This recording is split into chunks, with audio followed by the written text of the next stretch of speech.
everyone, I am Atika and I'm going to talk to you about course MBA 2203 Financial Management. On this session, we'll begin to talk about how to preparing your statement of cash flows. First, let me remind you again the component on statement of cash flows. First, we begin with operating flows, which is the cash flows that relate to your operational activities, such as sell or producing your products or services. Next, we have investment flows, which is cash flows that relate to your investment activities, such as purchase or sell of fixed assets and also equity investment in another firm. And the last one, we have financing flows, which is cash flows that result from your financing activities. So basically, it is the cash inflows and outflows that result from your debt and equity transaction. So, for example, your payment of debt and also cash inflow when you sell your shares or stock, and also cash outflow when you repurchase that stock or shares. So we have to know whether the cash is inflows or outflows. Cash inflows determined from the decreasing of assets, increasing of liability, and net profit after tax, sale of stock, depreciation, and other non-cash changes.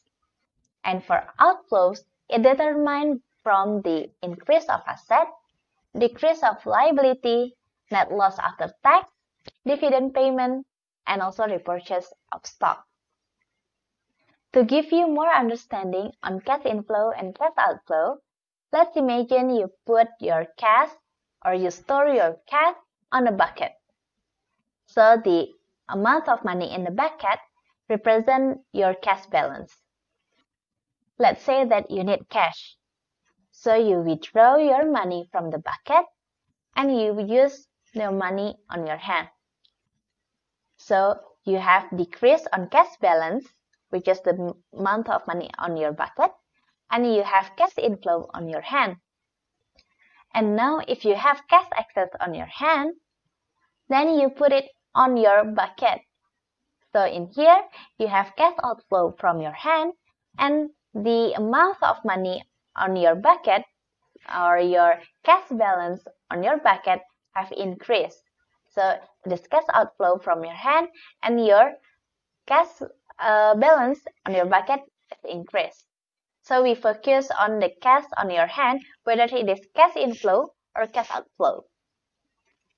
So the statement of cash flows ties the balance sheet at the beginning of the period with the end of the period after we considering the firm's performance through income statement.